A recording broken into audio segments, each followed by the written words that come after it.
Hello, everybody. It's Dr. Rick dropping in on you. First of all, for those of you who dropped in on the initial launch of this live broadcast for Money Monday, I apologize for having to check off. Had an emergency call come in that I had to take.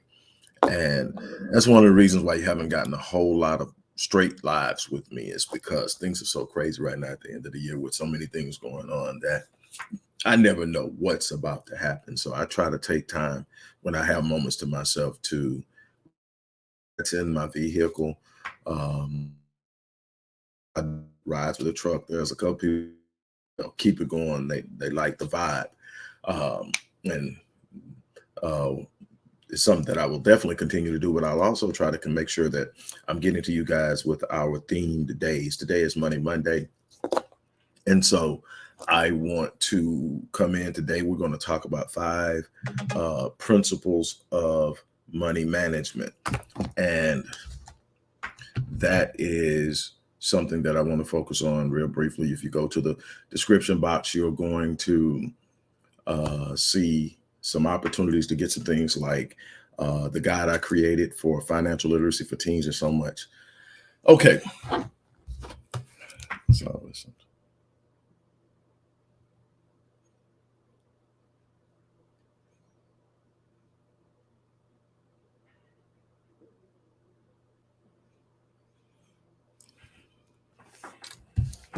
Um, there are a lot of different principles of financial management, revenue generation, and wealth building, which we focus on primarily on Wednesday. But understanding the principles of money management and the different ways of thinking and moving towards money is so important. The way we view money primarily, especially if we come from impoverished backgrounds, certain cultures, are the things that work against us. And I want to try to educate you guys as much as I can and to pass on resources to you that will allow you to understand some of the things that you're doing that are causing you to work against yourself. I also want to open up and change the idea, the mindset that you have to have a certain amount of money to start to build wealth and build and strengthen your financial assets and so much more. So we're going to talk about that on Mondays and Wednesdays. Money Mondays is more about revenue generation, and wealth building Wednesdays is more about what you do with that money once you get it. But they will intersect and a lot of other things, and I'll talk about it a lot of other times. If you haven't ordered my 25th book, which is just finished the revisions on it, and we're re-releasing it this week, The War on Black Wealth, Breaking the Code uh, of Wealth Generation. Breaking the Code of Generational Wealth. If you haven't gotten that, order it. Also, there's a guide in the description box for financial literacy for teens, how to literally talk and teach money to children. This is what's happening in homes outside of our communities. And it's something that we need to be having discussions a lot earlier in life than we're doing. And we need to have an understanding of how these conversations should flow, what we should be talking about. So today is 5 principles, and these aren't the 5 principles. These are 5 principles. In other words, there's so many different principles to engaging money, to learning how to manage money, to learning how to become autonomous in a world, especially in a capitalist society where money drives everything. It's important to understand how to move with money, without money, the difference between currency and money. They're not the same. And you need to understand that. You need to understand how you convert currency to money, how you protect and hedge your money. All these things are part of wealth building, but you have to have means of which to create that and to understand it. So we're going to start with just 5 principles I think everybody should be able to grasp and to immediately start to implement into their lives. The first one is your financial plan should be unique to you and your situation. Everybody doesn't have the same idea, same desire, same goals, same wishes. Not everybody wants a yacht off the coast of Greece. Not everybody wants a private jet. Some people want to live a very reasonable, comfortable life based on society, but they want to make sure that they never have to worry about their bills. When they want to travel, they can travel. When they want something, they need it. If anything pops up, they can pay for it, and that they are able to pass down a support system of wealth that allows and facilitates the dreams and visions and ideas and business aspirations for their children and their children's children. That's how wealth is passed down. That's how it's built. So not everybody's trying to live in a 12,000 square foot home, but whatever your vision is, your investment plan, your financial plan has to be in correspondence with that. You have to have long-term goals. You have to have short-term goals. You have to have the incremental goals that get you to each goal so that you every day can measure progress. One of the biggest problems I've seen with people is the fact that they don't have a plan. They say they want something, but they don't have a plan. They want to start a business. They don't have a plan. They want to have $1 million. They don't have a plan. They want to XYZ, but they don't have a plan.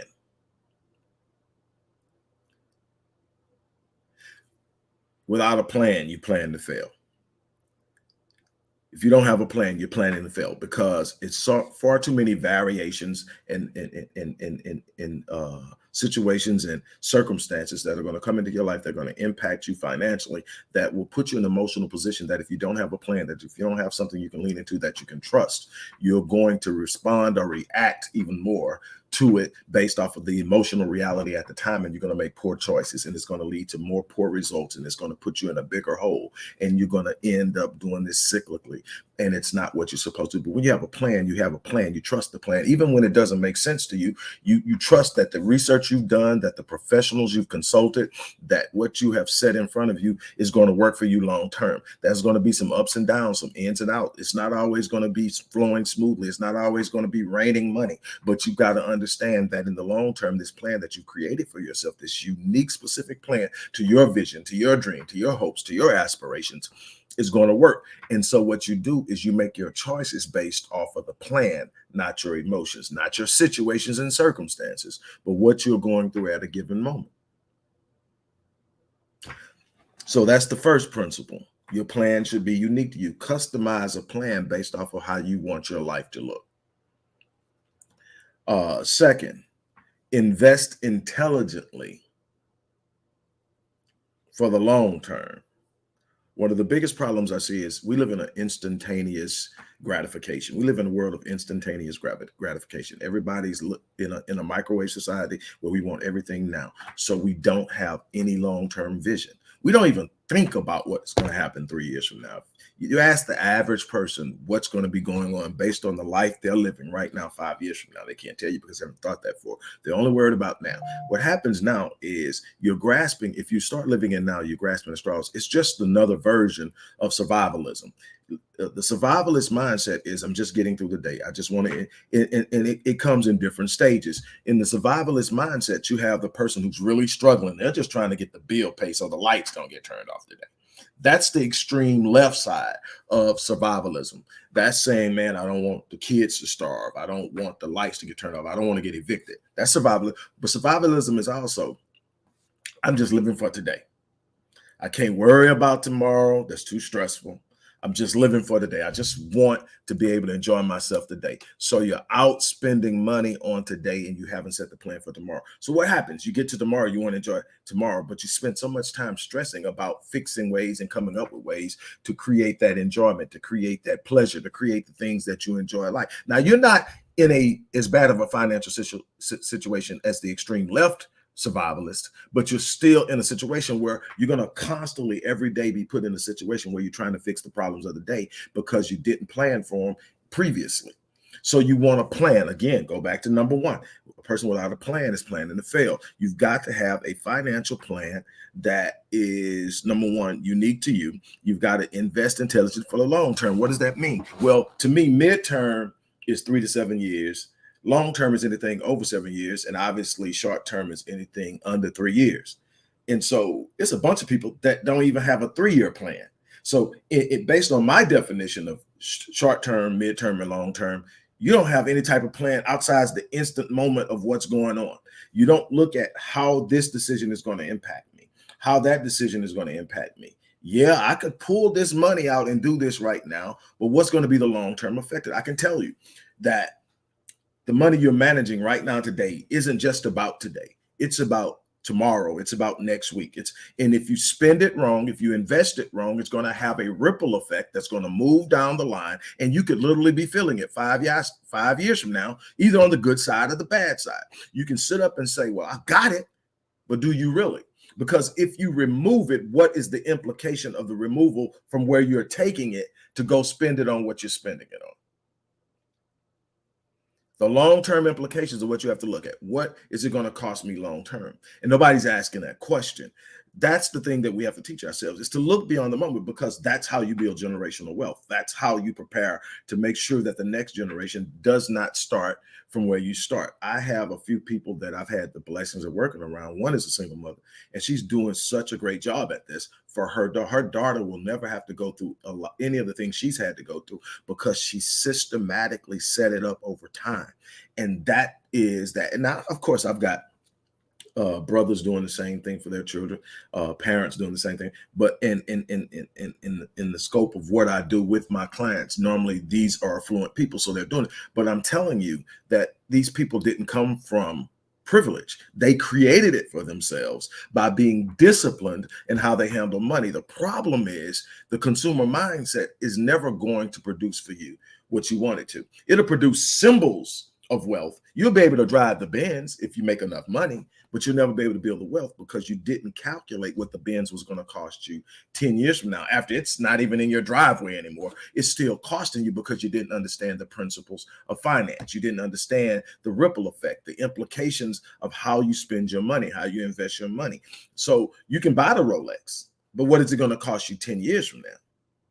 You haven't thought about. If you haven't thought about any expenditure over $100 and what it's going to cost you in a year, 2 years, 3 years, 4 years, 5 years, you're not doing it right. You're not taking enough time. You're being financially lazy. You're being financially inept, and you are not planning for long-term success. What you're doing is hoping that this job you have, if you're in a situation where you have what people would consider to be a good paying job. And if you don't have a good paying job, you definitely don't have the latitude to be living life like that. The worse your job pays you, the more disciplined you need to be in creating avenues of revenue generation and long-term wealth building. Most people believe, well, if I don't make enough money, I can't build wealth. No, you have no choice, because your future is going to be more dependent upon how well you handle the money you do have versus how much you make. Because you're operating in a culture and in a society that's going to judge you based off your experiences and your expertise in giving you the value of what it's willing to pay you. Well, what you have to determine is, number one, can I increase my value in the market by going out, getting a certificate, getting a degree, getting a training, get a CDL, become a licensed plumber or electrician, or go back and get a master's or doctorate over my bachelor's, increase my earning potential in the market. That's one way to do it. Another way to say is, okay, you're only going to pay me this. Then what I'm going to do is I'm going to take what you pay me, and I'm going to live in a very menial way. I'm going to live in a very conservative way. I'm going to take this and I'm going to put it in this. I'm going to put it in this. I'm going to put it in this. I'm going to project out. Investing intelligently long-term is always going to include some type of compound growth. What's compound growth? Investing in something that grows with compound interest, not just what you're putting in it, but there's a compound mechanism on top of the growth. So what happens is you have the compound growth, the interest paid out, you have the dividends paid out, and you have what you're actually putting in it. So it's an unbelievable mechanism over time. It's not a fast thing. It doesn't happen overnight, but you will be amazed how much your money multiplies when it's compounded. Now, most people who are in the consumer mindset, and it's not just blacks, it's a lot of people who are middle class, lower middle class, poor, and underneath the poverty line, who sit up and move in a way that's not conducive for them, and they're operating in reverse compound accumulation. They're accumulating debt. What's the number one enemy of wealth? Debt. When you determine your net worth, what are you getting? All of your assets subtracted, with your debt and expenses subtracted from it. Then you get your net worth. You get your gross assets, you subtract your debt, you get your net worth. So debt is the enemy of wealth. The more debt you have, the less wealth you have. Reduce your debt, you automatically start increasing your wealth. Crazy as it sounds. Stop spending on things you don't need, because that's an accumulation of debt that has a long-term ripple effect. Only get things on credit that you can't afford, but you absolutely need. You need a house. You need a decent car, especially if you live in Houston like I live in, where you can literally drive hours, still be in the freaking city. You need it. You need a car. All right. That's that part. Number 3, diversify. Diversify across assets. When you get into the idea of investing, there are a number of things that are going to do very well, especially long-term. Real estate, in the market, there are a bunch of things like the index fund, the S&P, Vanguard, indexing. So, that's where they take a certain number of companies that are the top performing companies. You have 300 index, the 500, the S&P 500. Those indexes are the top 5 performing corporations in the world put into an index. And overall, they perform pretty much on average 10% increase every year. Compound that, it's crazy. But anyway, so you got that. But then you get real estate. Real estate is great long term. The thing is, you want to diversify across assets. You want something in precious metals. You want something in the stock market. You want something, if you can afford to get into some form of venture capitalism. You want real estate in commercial and in residential. Holding property is always going to be a good, strong, long-term investment. Buy to hold versus buy to sell. We have an idea in our mind about cash. So we'll get something and immediately want to liquidate it based on, okay, I bought it for 1,000 and it's worth 5,000. I'm gonna go sell it. No, hold it. Because while the value may fluctuate up and down, that's a holding. That's your wealth. When you sell it, you immediately reduce the cost of it. Here's why. The value that you're selling it for is actually a currency that has no backing. The US dollar has no backing. So it's a fiat currency with no backing. So the only thing that values it is the debt of the economy, which it represents, which is the US economy. So as long as consumers keep spending and we can keep convincing people that the dollar has value, it'll have some value. But here's the problem. In the last 50 years, the dollar has lost 80% of its value. You got to be real careful about cashing out. Cashing out is going to hurt a lot of people. I only have enough to make sure this and that and this gets taken care of. Everything else is in something. Why? Because the things that it's in carries is more valuable than the actual currency. It creates some challenges, but the thing is, I don't want an X amount of dollars in the bank. I don't care if it's $10 and wake up in the morning and I didn't spend it on anything, but it's still gone because the value went to hell. If you look at the current situation with inflation, if you took economics in high school and you're supposed to, then you understand that inflation is normally driven by a high demand with a lack of supply. So supply and demand normally drives pricing. So you sit up and say, okay, if you got 1 million people that want something and it's only 1,000 of them, they're going to be extremely expensive. One of the reasons why certain cars are expensive is because there are not that many made every year. There's only so many available. And so if you want one of them, you got to be willing to pay it. And they can pretty much estimate based on how many people say they want that particular model, based on the price, the earning median of the people who want that, what they can charge for it. You can see that also. And here's a crazy thing. Diamonds are probably one of the most abundant resources on the planet, but they limit access to them to create the notion of rarity. Diamonds aren't rare. They come in abundance, but there's only so many on the market at any given time. Why? They want to create the rarity. And through creating the rarity, they create the pricing. Well, here's the thing with today's inflation. Today's inflation in the real estate market is about supply and demand for the most part. But if you go to the grocery store, what you could buy with $100 a year ago, you can't buy it. What you could buy $100 2 years ago, you definitely can't even get close. I can go in my particular grocery store, spend $100 for food, and literally put most of that stuff in the little part where you normally would sit your kid. I'm going like, I remember when $150 would fill up the basket. What's the problem? The value of the dollar has dropped. So it costs more to buy the same food. You have to understand all of this. So you got to be real careful with how you move with currency. It's still the most expedient way of exchange. Buy it with currency. But if you can buy it with currency and immediately transform it into some type of other asset, I would suggest doing that.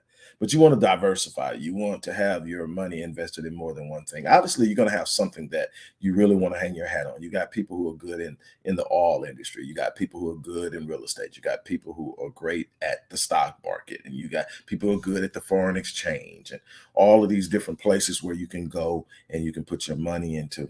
But you need to do that. You also need to look into um,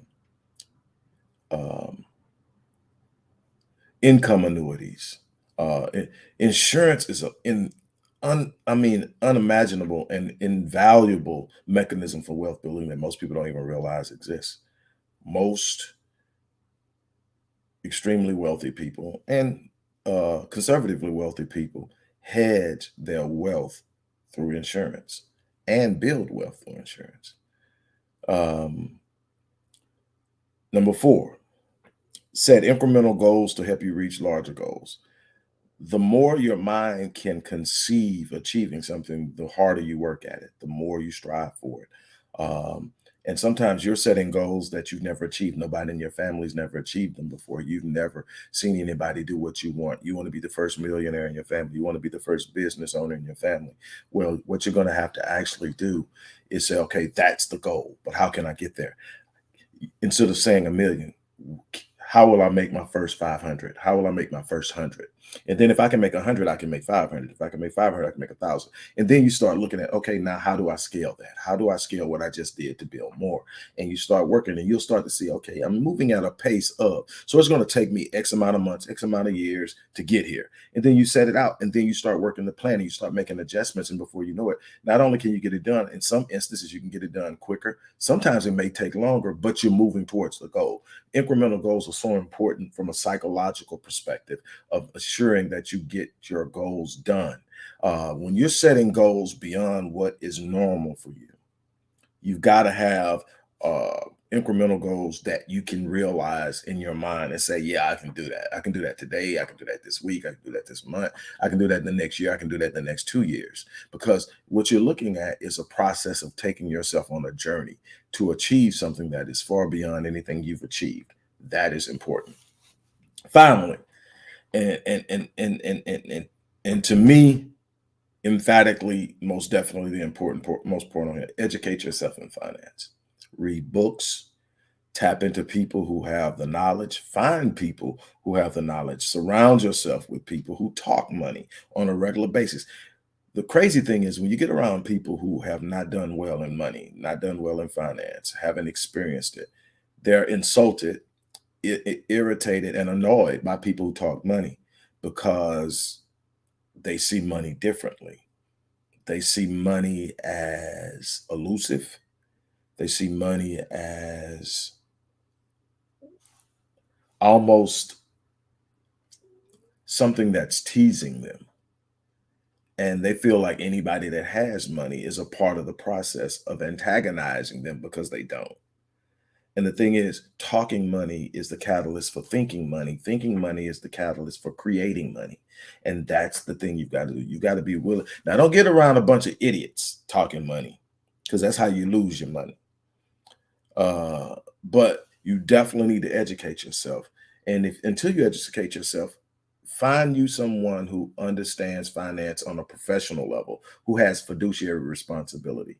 There are roughly around 330,000 quote unquote financial professionals licensed in the US, 333,000, if I'm not mistaken, the last I checked. Um, and I used to be a while ago, and the industry is so screwed up, and the stuff that you're asked to push on people and sell people as part of packages is crap. So I just decided I will stop and teach people. I'm not going to sell you something because that's what I get commission on. But the difference between the average financial advisor and a fiduciary, somebody that's functioning on the fiduciary responsibility, is the average person only has to give you products that they can reasonably expect to perform. That's very subjective to definition and very rarely challenged with any type of disciplinary action taken. The fiduciary responsibility is they can't benefit off of the decisions that they're paying. They get paid normally a flat rate to give you advice, and they don't get anything extra from what they tell you or do. Now there's some intersectionality and some merging, and it's still something you really should research. But definitely, you want somebody that has a fiduciary responsibility, or someone who advertises. We don't get paid unless you get paid, and we get paid based on how you get paid. So, in other words, uh, you know, you got some and you all should always know when you're getting off into something, what it's going to cost you, what it's going to cost you tax wise. How much is it going to cost you to enter into the trade? How much is it going to cost you in commission? All of these things are things that you should be aware of, and you should learn how to navigate them to reduce your cost, because that's a part operating against your net worth. But you should educate yourself. One of the things that I try to do in this latest book, The War on Black Wealth, Breaking the Code of Generational Wealth, is educate, give a different mindset, but also different mechanisms. If you do this, this is going to happen. I mean, there are things out there right now. If you do it, you're going to see the results. It's going to take time, and you're going to have to be consistent. You're going to have to be disciplined. But there are things out there that you can actually do on a regular basis. And 2 years from now, you will see the difference. I try to do that in that book. I try to teach the basic principles in that guide. That guide, Financial Literacy for Teens, is, to me, immensely powerful. Chocolate Milk 10, yeah. I'll just put it up so people will see what you're saying. It says, I do notice that our people are reluctant to talk openly about investing long-term money. Seems to be an uncomfortable topic. And normally when you're not, anything that we don't master, anything that we have not mastered, we're uncomfortable talking about. We want to talk about the things we do. So we could talk about how many Jordans we bought. You know, dudes, I said in the cigar shop, we talk about how many pairs of Jordans we have. We talk about what we spent on the 22-inch wheels on our vehicles. We talk about how much our watches cost. We talk about how much we spend on a trip, because we are expert consumers. We know how to spend money with the best of them. There's statistics out there that will blow your mind every year. And I'm speaking wholly right now to Blacks. $2.5 to $3 billion a year on Jordans alone, the Black community.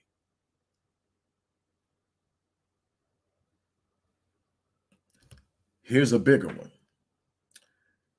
The median wealth for whites is suspected, depending on whose research you look at, anywhere from 144,000 per household, median household wealth, 144 to 177. Anywhere from, with Blacks, from 7 to 17. Yet, Blacks double the amount of Mercedes-Benz purchased every year compared to whites. The average millionaire in America, meaning that they have a net worth of $1 million, not $1 million in the bank, but a net worth of $1 million, meaning all of their assets minus their debt, they are worth $1 million. The average one drives a Toyota. And yet we've got brothers out here with $50,000, $60,000, $70,000 salaries pushing $100,000 cars. We're consumer minded. The long-term impact of that is making other people rich while stifling our financial growth and the ability to build wealth. And I talk about that in depth in the book. But that's something. Thank you, Chocolate Milk 10, for dropping that and sharing that. That's something that we're going to have to be honest with ourselves about. And we don't like to talk about that. That's not something we want to get involved with, but it's something that is absolutely necessary if we're going to change the dynamic. We can talk about reparations. We can talk about a bunch of things that should have a part of our attention. But until we learn how to do right with what we have, it doesn't matter how much money is put in our hands. That's what you see when you see the person win the lotto and you look up in 3 years from now, they're broken. You're going, how the hell? Because it doesn't matter how much you put in your hand. There's a psychological element and component at play. Number one, should I have it or shouldn't I have it? Am I a person that should have this kind of money? That psychological play is ploying because I didn't build it, because I didn't create it, because I don't know how to reproduce it. Number one is the biggest thing I've learned in having had success and also failure and had to rebuild and go through the process is failure doesn't disrupt me because what? I built it. So when it crumbled in 2000 in the late 2000s, and I looked at my life and said, man, I got to start over. I didn't balk at it. Why? Because I built it. I've got the knowledge. Nobody handed it to me. I didn't look up and find it somewhere. I didn't hit the lotto. I built that. So what? Go back and build it. It's going to play out differently. Life and things are changing, but you have the principles on which to build. It's going to always be an opportunity out there for you because you understand how things work. So that's why it's so big to educate yourself. Why? Because if I build it, now I have the confidence of rebuilding it. And then I look at things different. Also, when you build it, you have a greater appreciation for it. You have a greater understanding for it. You start to see the value in it. You start to see the possibilities and the potential of it. When you're building it, you start to see, man, this could be pretty awesome if I manage it right. What am I going to leave my children? What am I going to leave my grandchildren? How can I protect it? What should I be doing? You need to learn about trust. They'll tell you that your will is enough, but not really. Living trust and other things need to be there to protect assets. Unincorporated business trust needs to be there to guard you against taxes and other liabilities. You need to understand how to move in this. Educate yourself. Finally, kind of outside of the box, but not really. Research tells me that the average American reads one book a year. That means there are a bunch of people reading none. Same research tells me that the top performing 4% of the population, 4 to 5% of the population, read on average 4 books a month. That's not a coincidence. Reading is one of the ways to guarantee growth, the expansion of knowledge, the expansion of awareness. It's one way that you can intentionally expand your mind based on what you want to focus on. There's absolutely nothing withheld from you with the internet. There's nothing withheld from you now. You don't have to have a college degree to master something. You don't have to have a college degree to make money in it. Now, you may have to have a college degree to go get a job somewhere, but I can tell you, if you can find the information, master it, develop an understanding of it, be able to express it and present it and show people your mastery, you can operate as a consultant. Nobody's carding you for your degrees. I've got all these darn degrees. I never get carded for my degree when I'm called to speak on something. Why? Because they can read 25 books of my expertise, over 1,000 academic articles, tens of thousands of prose articles on what I say I'm an expert on. They know this dude knows his stuff. Your expertise will open doors for you as a consultant. Consultants are eating big out here. A lot of people are leaving the workforce and becoming consultants because they are taking control of their lives. Find something and master it. You do that by reading. If you want to be good with your finances, that's a good place to start. Even if you're not going to make that where you make your money, that needs to be where you manage your money. For sure. So on that note, look, I'm gonna get out of here. Thank you guys for dropping in. I actually went over a little bit, but hey, again, those who contributed, those who dropped by on the different platforms, thank you again for coming out. I will see you tomorrow on Transformational Tuesday. Until then, oh, and don't forget, look in the description box. The resources are in there. But until then, I'm out of here. You guys have an unbelievable remainder of your day.